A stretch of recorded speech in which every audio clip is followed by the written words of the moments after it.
Hello, everybody. Welcome inside the bullpen, brought to you by Hilltop Office Supplies. Danny, what's going on? Missed you last night. Oh no, I missed you last night, Eric. Did ya? Yeah. It was quite different doing a game without you, and you standing there just talking, and me just I do like to talk. filling in the gaps when I needed to. I do like to talk. So no, it was good though. Different. Good win by Henley in the end. So they played really well, and they deserve to be where they are. So we'll go through it all now and work out where everyone's sort of at and where we think it's going to get to. Drew Davies, Max Stagg joining the show, talking about their invite they got to the National Junior Camp. We'll get to them later on, but let's take a look at some of the ongoing. We'll start with Division 1. Last night, you were at one of the games, the Tuesday night game. Guess the storyline here is everything's really tightened up, especially around that last spot for the finals. There was a lot of results that did not go Southern District's way last night. East Torrens, they won 10-0. Yep. Glenelg, they beat Port 8-2. Sturt, they're getting pretty close to clinching that minor premiership. They only need a couple wins or a Henley loss in there. But the real story is we'll take a look at the standings, is that race for the 6th spot. 1 point separate sixth from 8th. And that's kind of what it's been between now, isn't it? Yeah. So the top 5 are pretty set, aren't they? They're not. They may move around in an order sense, but Yep. they are pretty much. They are. They've all clinched final spot, but. It could come down to that 6th game, and what an important game that last game could be, and how important could it have been that first game, the very first game of the round year. 3 or 4 it was, I think. Yes, East Torrens and Port Adelaide. No, East Torrens and Southern Districts. Yeah, with the pitch count. Correct. Yep. That could be critically important come end of year. Right now, so the tiebreakers, by the way, it goes by points. The second tiebreaker is head-to-head, and if they're tied, then it goes to the scores in there. So 9-0 was the result of the first game that Southern Districts won. Yep. And then 13-10 because East Torrens won 10-4, so Southern Districts have the head-to-head there. Yep.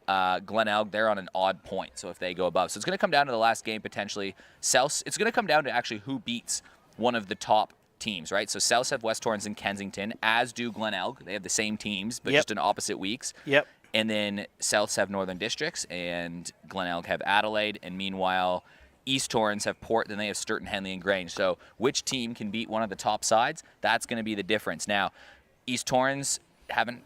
Southern Districts probably actually have the best track record of beating top sides this year. Yep. And they have the tiebreaker in this situation right now. So the ball's still in their court, but I think they're probably going to need to win one of the next 2 games.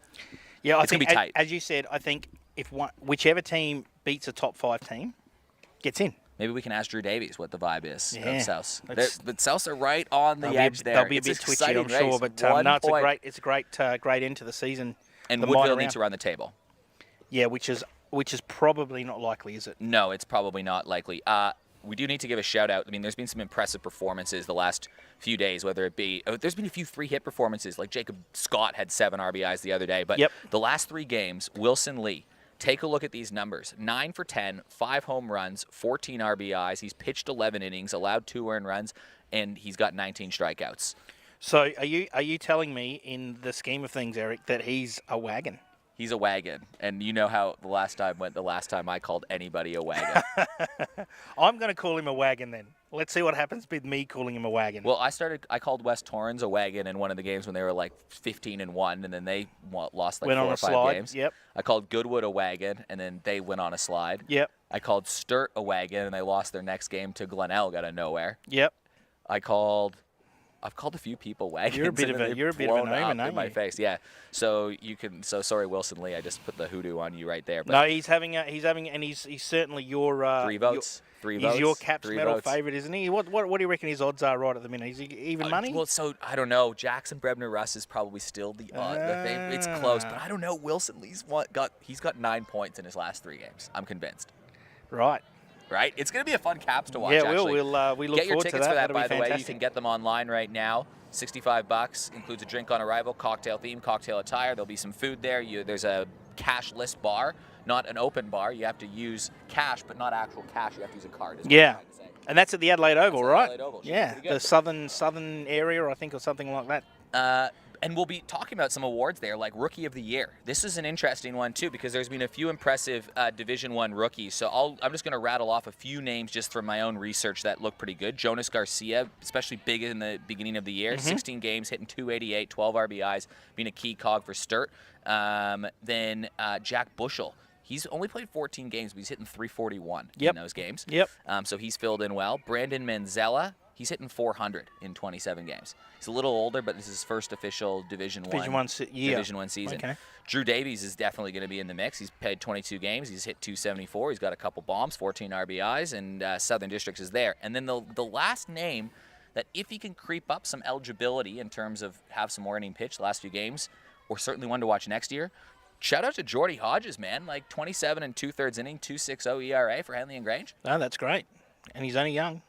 They got plenty of awesome time. Numbers there's not a lot of rookie pitchers, is what I've also realized. No, there's not. They're normally an older group, the pitchers, that's for sure. But there is some talent going through there. Here's a look at the offensive leaders. The home run chase is close. Wilson Lee's catapulted up there, but Austin Gallagher at 13. It doesn't include last night's game, and Tom McGarry had like 5 RBIs or something like that. So he now has the lead. He's been kind of a wire-to-wire RBI leader. Tom McGarry having a big season for West Torrens. On the pitching side of things, Mitch Neuenborn, we've talked about him a lot this season. Untouchable, isn't he? Yeah, and if he didn't miss some games in the middle, and West Torrens have some guys taking votes off each other, but he'll pull highly, Mitch Neuenborn, you'd think. He will, and he can hit. He's been hitting a little bit as well. He had a good game on Tuesday as well, but he's not hitting to the same numbers that Jackson Brebner, Russ, and Willie Wilson Lee do. Yep. So if you're looking at that kind of thing. So there's a look at the numbers going through the last bit. Any standouts for you in that list? I mean, Neuenborn's been good. Austin Gallagher, he's been swinging the bat. Willie Lee, Brebner, Russ.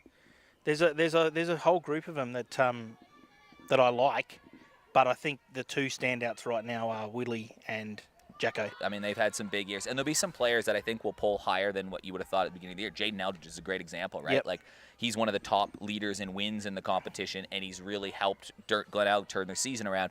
Doesn't have the same two-way effect, but he's going to get votes in games like that too. Yep, definitely. So it'll be fun to watch. We'll be watching the women's as well, their Caps medal vote. That'll be a fun one to watch. But the playoff picture is sorted thanks to the results that happened on the weekend. Woodville 14, Glenelg nothing. They've won 4 of 5. Sturt beat East Torrens. The big one is Woodville. They're on a roll. Remember, we talked about them early being like, wow, they're falling out of control a little bit. But they've got everybody healthy, everybody back. There's no weddings that are mixing things up. All There's back no at the cases right of time. COVID. Yeah. And Darna Borsveen, said that everybody got a hit in the last game. There was a good vibe going on at Woodville. They've got some she's rolling, pitching on the mound. They're going to be a threat. So it's going to be Woodville versus Glenelg, that matchup in the first round of the playoffs at Glenelg, and then in Southern Districts at Sturt. And has Woodville beaten Glenelg this year? Do we know? Woodville just beat Glenelg 14-0. Oh, really? On Sorry. Sunday. Okay, my bad. I didn't know what the score was. Oh yeah, they smashed them. They beat Glenelg. So that'll make you a little bit twitchy come finals time, won't it? They beat Glenelg. Wow. So that's going to be the finals matchup in the one-game elimination. And Sturt and Southern Districts, you'd have to favor Sturt in there because they've only lost one game. Yep. But Southern Districts, Woodville were the one team that beat Sturt, by the way. Yes. Remember that? Yes. Yeah. Southern Districts, though, are a tough team, and they were like 2-4 at one point, and they finished 8-5-2. They've got another game to go, but doesn't matter. They're going to finish second place. Yeah, but finals are a different story, aren't they? They are. In Southern Districts last year, remember, they went on a nice run. They beat Woodville and Sturt to get to the grand final last year, and it might be a similar path. Glenelg, the defending champs, started off strong, but 8-7-1. Yeah. But they're the defending champs. Yeah, it's going to be an interesting final series to see where everyone finishes up, and finals are completely different. You know, you get a little bit twitchy in the finals, and Georgia Davis is only young, so you get a little bit of pressure. Point. Bit of pressure on you come finals time. Who knows what? Let's hopefully she can rise to the occasion even more than she's done already this year. But it's an interesting time of year, and we all look forward to see what's actually going to happen in the finals. That's a good point because you have Georgia Davis, then you have a mixture of like Sarah Short, Ellie Tucker, Bianca Smith, Darna Bean, like all experience. Yeah, all the best a lot of experience state there. pitchers going at each other. It'll be an interesting one to watch. No, it will be for sure. Well, that will do it for our little wrap-up of what's going on. We got Drew Davies and Max Stagg coming up after the break. Can't wait. It'll be a good chat. We'll see you then. Hilltop Here to provide you with all your stationery, sanitary products and office equipment. We are a local business servicing local communities with the ability to offer you and your business the best prices. We offer a large range of office supplies from pens, ink cartridges and toner to monitors, keyboards and laptops. If you can't see it on our website or in our catalogue, ask us and we'll source it for you. We have a partnership with Kaishira Document Solutions where you will find many leasing options available for these state-of-the-art units and plenty to choose from whether you have 5 or 5,000 employees. We offer businesses a one-stop shop for all cleaning, kitchen and bathroom needs. Check out our website at www.hilltopofficesupplies.com.au. Register your business to stay on top of the latest sales and receive member specials. We are baseball people here to support the baseball community. Back in the bullpen, brought to you by Hilltop Office Supplies. We've got a crowded house. We've got Max Stagg, we got Drew Davies, and we got Michael Dunn. Which one's a pretty one? Yeah, I mean, you can It's leave certainly a not comment me. below.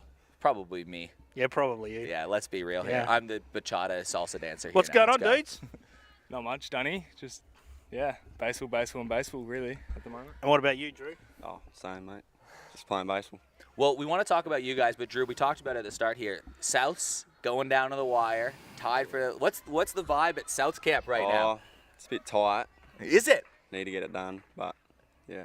Yeah, I mean, you had that clutch win at Adelaide the other day, but how you feeling? Like, were you guys planning to be or expecting to be in the finals mix at the end of the year, or was it just kind of let's see what happens? Yeah, we were, at the start of the year, we established that we really want to make a push for it.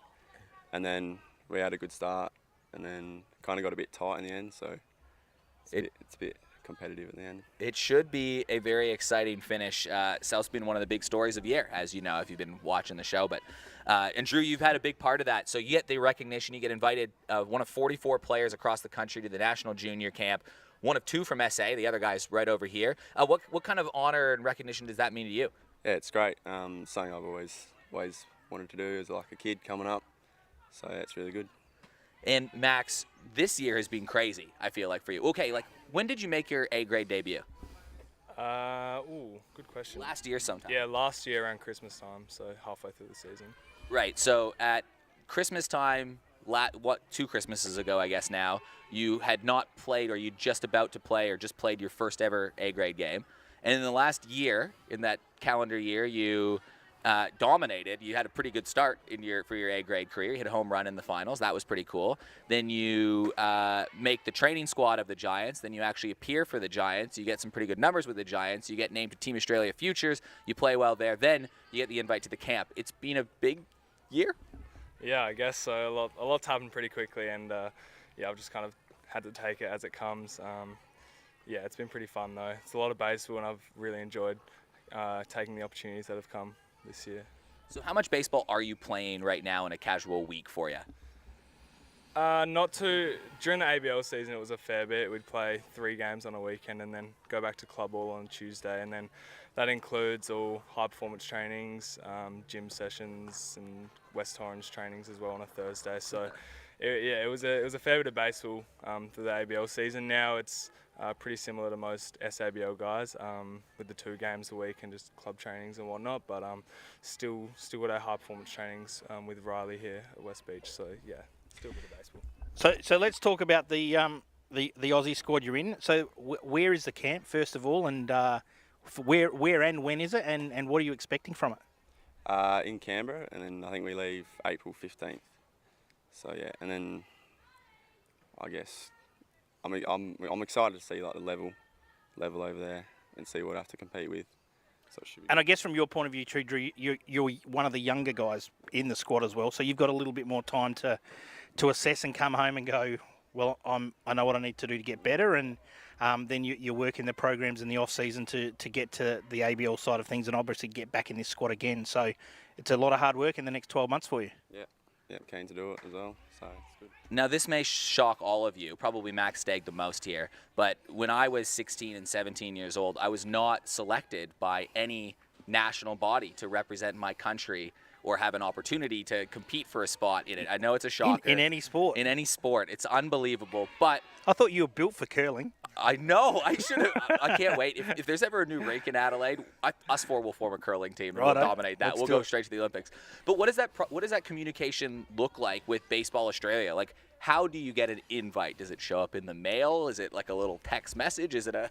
So usually they'll email you. So Andrew Adele, who is kind of the head of the player pathways at Baseball Australia, will flick you an email saying that you've been selected from the national showcases that will run in each state this year as a result of the cancellation of Australian Youth Championships. So yeah, he'll flick you an email. I know for me personally, being in the camp last year and stuff, and on the futures team, I'm in some regular communication with Andrew. So yeah, talking to him. So you kind of knew it was coming.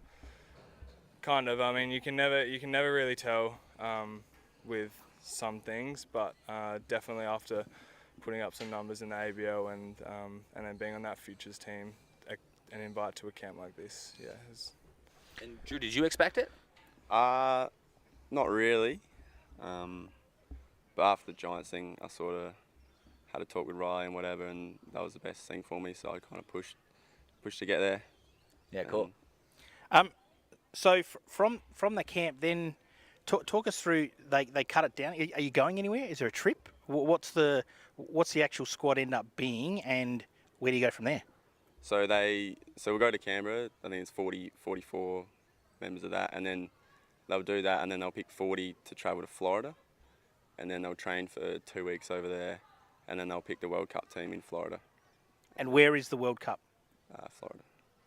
It's in Florida. Yeah. Bradenton, Florida. Yeah. And how many teams, Maxie? Do you know how many teams will be at the World Cup? I think around 12. So around that number. Yeah, if it's a normal year, it'll be like 12. And we've had some good performances there from South Aussies before. Like, remember when Jack O'Loughlin and Kai Hampton were there? They were shoving a little bit on that under-18 team. And South Australia has kind of performed pretty well when we punch above our weight when we get there. But only 2 SA guys going this year. Yeah, absolutely. And what's the dates of that tournament? It's like the 2nd to 9th of September, I think, is the tournament. Yeah, it'll go for a couple of weeks throughout September, or a week and a half through September. So get on that trip, guys. It's a good time of year to be over. They're just coming into MLB finals too, isn't it? I know, so it's getting close there. You go to the Junior World Cups and then go and watch some MLB finals at the same time. Would not be the worst thing in the world. Absolutely not. Max, though, stellar season, like you said, ABL, and it seemed to get better as each game went on. What was it like interacting, and how do you interacted? Yeah, I'll start there. How do you interacted with some of the other top-level talent from interstate before in a setting like that? Sorry, how? Like at the Futures game when you were on Team Australia Futures. We were the best young Australians. Yeah, I mean, an experience like that, especially in the green and gold, everyone's there to, I guess, do their best and show what they've got to the country. Obviously, wearing the green and gold is a massive honour, so you want to perform while wearing it. But yeah, everyone interacts really well, and we're just, I guess, especially in that futures team that I was a part of, everyone just wanted to be around in the environment and want to win the games against the Giants. So yeah, it's a really good environment. I mean, we all thought you belonged there, but did you feel like you belonged there? Yeah, I wasn't really expecting it to be on that futures team. And when Andrew called me to be a part of it, it was a bit of a shock, but I took a step back and realised like what season I had with the Giants and that maybe I do deserve to be on that team after the season I had. Yeah, you left some very conflicted player sponsors of yours sitting up in the burrito bowl, not knowing which team to cheer for when you had like them going back and forth. And Drew, you got the Giants call up because, I mean, Max on to Team Australia. We need someone to slot in there, and you get the call up. That must have been awesome. Yeah, it was good. I wasn't really expecting it, to be honest, but kind of, as Max said, took a step back, thought about it and said, why not? Like, give it all you got. And what was that experience like for you, just in general, getting around in an actual game situation? It was great. It was really good. Even like just like seeing what all the experienced dudes, like how they prepare for games, whatever, all that good stuff, to implement in my game and stuff. It was good. And what's the biggest thing you took out of that experience? So you were only there for that weekend, but if there was one thing that you walked away with and said, this is what I need to do to get better, what would you think that would be, and what you learn over that the weekend you were with the big guys? Definitely preparation, how they hold themselves, and even after failure, how they bounce back. the next day and play, and also the level you need to be at to play there. It's pretty high standard. So yeah. Yep. Max, why are you like Max Stagg 14 months ago, the ball player? Max Stagg now 14 months I don't even know what I'm saying. Why is Max Stagg? What makes Max Stagg a better ball player right now than Max Stagg was 14 months ago?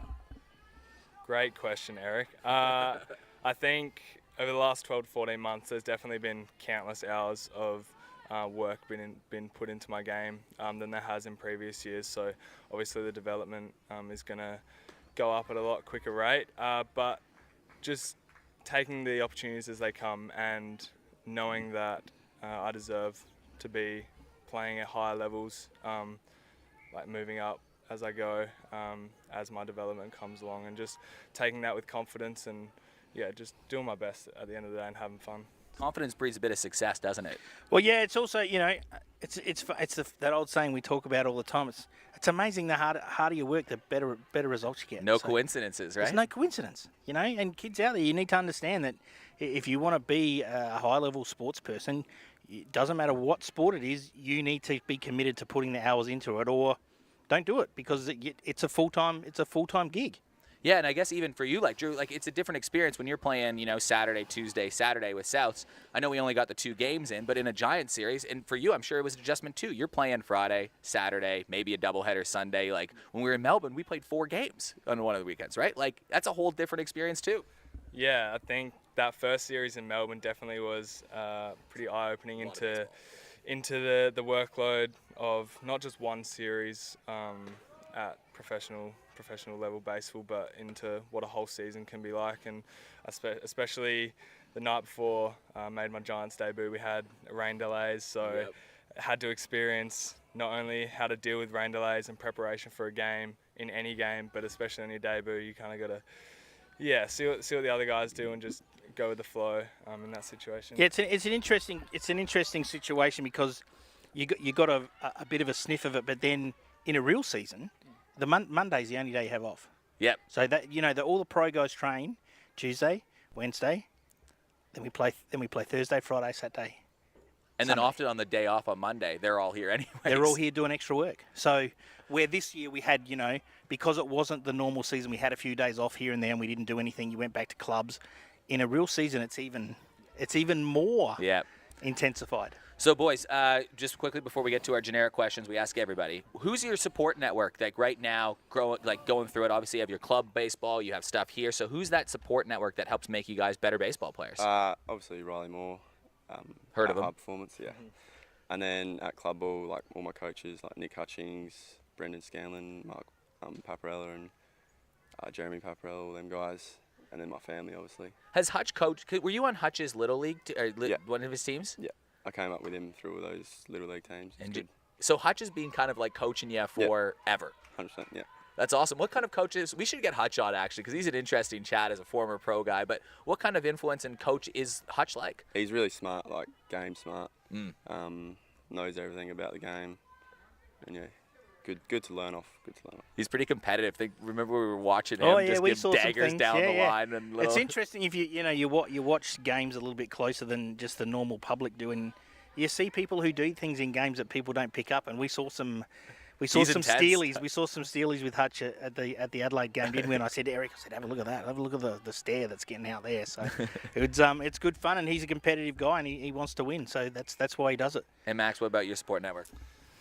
Yeah, obviously, like Drew said, Riley at High Performance has been pretty huge in terms of that support network, not only just for coaching baseball, but just talking about the future, what I want to do in the future. And then throughout the Giants, there was guys like Tank and Dunny and Scotty Gladstone who were there, really good, really valuable people to chat with throughout that period of my life and having new experiences, and there's guys like Bones and the crew at West Torrens who have been a pretty big influence on my career coming up through that club the last 3 or 4 years, and supported me through that.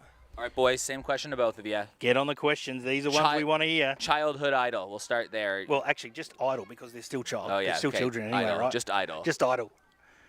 Idol growing up. Who's your sporting hero? Sporting hero. Who's your sporting hero? Doesn't have to be from baseball. Mine was Jeff O'Neill, by the way. Was it? I've never answered it before. Jeff O'Neill. Yeah, right. He was a Guelph Storm hockey player There you when I was go. 5 years old. Great question, Eric. There's been a few over the years. I think we'll refine it more to baseball when I first started playing baseball. Derek Jeter was probably the one guy that growing up he was definitely pretty well known around baseball. And what about you, Drew?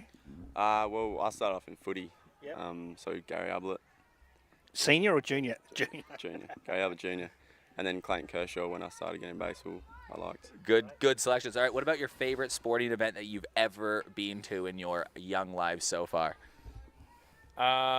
Went to the States and saw the Chicago Bears play at Soldier Field in Chicago. That was pretty cool. I think out of all the sporting events, we went to a few when we were over there on holiday. I think out of baseball, sorry Eric, ice hockey and football would have had to. What time of year was that? September. So were people like in the parking lot around? I've been to Soldier Field a couple times. Yeah. Awesome, right? Because the wind comes right off the lake through that stadium. But there's that car park kind of around that people are just like partying before the game. Yeah. So there's just heaps of people, partying before the game, listening to music, and then most of them will flow on into the stands, and it was a pretty cool atmosphere there. Yeah. And what do you got, Drew? Good question. Maybe Carrickon World Series when I went there. Oh yeah. The grand final or the championship game with Japan and Virginia was pretty cool. Yeah, I heard those things can be wild atmospheres as well. And what sporting event in history or in the future would you like to be at? If you could choose one, could be any sport of any something you want to do in the next 10 years of your life. Where would you want to go, and what sporting event would you want to go and see? I haven't been to an NFL game. I want to go to a Super Bowl or World Series game as well. That's it. I think I'd love to go to an NBA Finals game just because I haven't been to an NBA game, and just seeing some of the finals, especially with like Cleveland and Golden State, and watching those Game 7s and whatnot. It's pretty cool atmosphere, so I think I'd love to be part of one of those. I went to Game 6 of the NBA Finals where LeBron was down 3-1 and came back, and he put up 44 points, 15 rebounds, and 12 assists in that ridiculous Game 6 in Cleveland. It was insane, Max. Like, you would have loved it because the city shut down. We checked into our hotel. Game was at 9 o'clock, and they were like, open bar until game time, and we're like, sweet. So literally the whole town was on the streets. They said there was like 100,000 people on the streets there getting ready for the game, which could have been the last of the year. Yeah, like you're right. It's an awesome atmosphere. Yeah, that would have been awesome. I would have loved to be part of. Yeah. And finally, this is Eric's question. I love this one. The music. I love to know, like, what's Spotify Wrapped? Think back to last year. What was number one on your Spotify Wrapped? Last year was For the Night by Pop Smoke. And can you sing it for me? Probably not today. I tried. I'm glad you said no, maybe Max. off camera, but yeah, not on camera. Sorry. And what about you, Drew? I actually can't remember. I think it definitely would have been something by either 42 Doug or 1-4. But yeah, I can't remember what song it was. See, man, I don't even know who they're talking about. They could just be saying numbers. They could are be like, just numbers to me. I could just sit here and go, 743. He was my greatest. He was my greatest. And we'd be like, yeah, cool. Yeah. Now, boys, thank you very much for taking the time to join us. Really, best of luck in the fall. I think you guys play each other in a couple weeks, do you? This Saturday. That's a big one for actually both the teams, because West Torrens jockeying for some position as well. Absolutely. Could be matched up in the finals potentially too. We'll see what happens, boys. Thanks for joining us. Good luck, Awesome. boys. Thanks, Eric. Thanks, Danny. No worries. Cheers. We'll be back with some community moments after this. Here at Josephine Furniture, we offer quality, factory direct furniture at wholesale prices. From wall clocks, prints and lamps to couches, beds, rugs and outdoor furniture. We make furniture affordable, where you save up to 80% on retail, offering you the finest furniture at discount prices. When you buy from us, you won't wait months for your new furniture. Everything you see is ready for immediate delivery, and mention Super League Baseball and we'll deliver it for free. We pride ourselves on customer service, and our team works tirelessly to offer our customers on-trend furniture at heavily discounted prices. Visit our huge warehouse in Beverley, open 7 days a week, or jump online to check out our latest deals at www.justthethingsfurniture.com. Well, a couple young bucks Well, going to the national, what's it called, camp. yeah, young's a good word for it, right? Oh my God. They are and Listed it's- off names. and that's why I said even who's your sporting hero. You can't say childhood. Yeah, 'cause they're still Yeah, children. they're in high school. Yeah. It's ridiculous. But no, good to have them on. We'll be following them closely. Maybe they'll be factoring into some of this Caps conversation and certainly some of their teammates. Don't forget, get online, book that, March 30th. Going to be pretty fun. All the partners helping bring that, including Hilltop Office Supplies, proud sponsor of this show, Yeah, Hilltop. absolutely. Gotta love Hilltop Everything Supplies. Everything. Well, we're thinking about changing the name to something else Just because we Hilltop just Everything Supplies? we got too much going on. So we get on the website and we have rat tests in now. Lots of stock. Okay. Sell them to you cheap. Dunny, we're going to rip through a couple community moments and then a few things I liked in Clubland Okay. over the last week. Let's go. But a forewarning.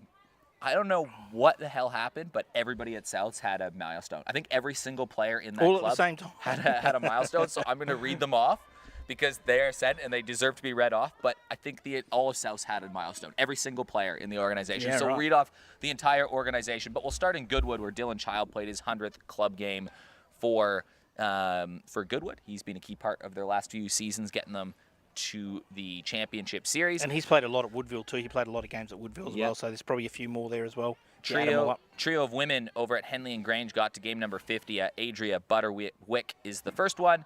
Nicole Winnett and Ebony Bartolo. Those are the three women that have reached their 50 games. So congratulations to them. They've developed a pretty good group of programming over there. So they've got a lot of Absolutely. milestones. Yep. Now we go to Southern Districts. Tim Evans, this was their graphic they sent through. Justin Evans, got to 150. Tim Watts, Clayton Lavender, Mark Wilkinson, all at 50. 150, 150, and 50. So a lot. They all play on the same team. Yeah, right. So that was a busy day for them at Southern Districts. Gary Rice, 250. G Rice. You know him. I do know G Rice. He's 250-ish. Nah, he's been around. That's forever. what's on their. Well, maybe at Southern Districts. That's what's on there. Maybe at Southern That's what's Districts. on their site. He's played like 9 billion games, I reckon. With He's you? as old as me. Yeah, Glenn Evans. He got to 550 at Souths. So good for him at 550. Glenn Evans. He's been around a while too. He comes out to the Giants games. Love to see his support. Tanner Nikhil, 200 games. But the big one over the weekend, Shane Jennings, Shane Jennings. 850 games. Does Oh, that sound about God. right? Well, yeah, he's been around. He's another dinosaur. Been around forever, and 850 games is a fantastic effort at any sporting club. Dunny, here are the things that I liked that I just saw floating around. And there's a lot of things I like. So, I had to cull and make the cut on it, but I just thought these stood out in my mind Righto. just for whatever reason. What do you got? The one-armed Olympics at East Torrance. What? That was one of their club days.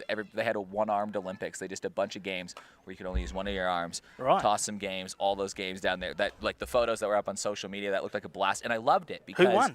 I don't know. Oh, Baseball won, the club won, because The club was a winner? I love community things like that. Yeah, like, that's it brought me fantastic. to like childhood street parties with all the kids running around playing Yep. games. That's what baseball's about to me. It's not even about what's on the field; it's about what happens off of it. Yep. And stuff like that is really cool. it's great. Another one I liked, AJ staying. They announced that on social media that DR and AJ sticking around. AJ Verestigi, another 4 years, which I love this. Because you do see a few club transfers go around in the community, right? And that does happen, and I understand it. But I do love that Golden Grove developing. They've got their ace, their guy that has the strikeout record, that is committed to building the program Yep. and understands that it's not just a one-year process, it's a few-year process. So good on those two for sticking around and saying, hey, we're going to see out this process. So I like that. Yeah, no, that's great from Golden Grove to stitch him up as well. So you get a good guy down there for the next 4 years, and he'll help the team get closer to finals every year that he's there as they get stronger. And I think I was hungry when I found this one for the next one, but Ivy made cupcakes. Oh God, look at those! I know, so good. Over at Ivy, Adelaide you need Angels. to bring those in for us. They had a good- Can we they had have a good, some of those, Pee-wee please? That would be carnival. awesome. Big Pee Wee Carnival at Adelaide Angels over the weekend. Yeah, and mate.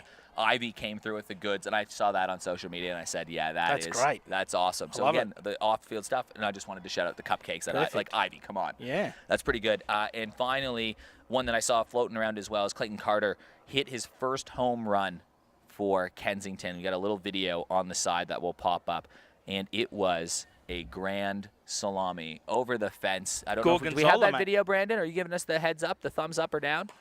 He's going to try. on Here the we go. side there. This is the best quality we have. But good for him. Look at that. Smashes it, rounds the bases. And I love seeing people get those first milestones. And hopefully it's the that's first great. of many. So That's great. And we still encourage you. If you're in the junior programs, you put on the socials pages that you don't see enough junior stuff up there. Well, we encourage you to send stuff into us and help us out a little bit. As I said, this is the sort of thing we'll put it up and show it around. But unfortunately, we don't have a lot of time to do it ourselves. But if you can send it through, Eric can play around with it. We can certainly get you on the show and let everyone know what your junior clubs are doing. that is us for the show. Next week, we've got a more of a women's focused show. We've got the start of the Division 1 finals starting next week, so we'll preview that, and we'll talk about the... And it's I've Women's heard Day. some Women's names. Day too, right? The day before is, International Women's Day. Tuesday, But International Women's Day. the women's state team, I have a feeling that by then we'll have announced who's on and coaching and everything around. Yes. Women's. I have a feeling.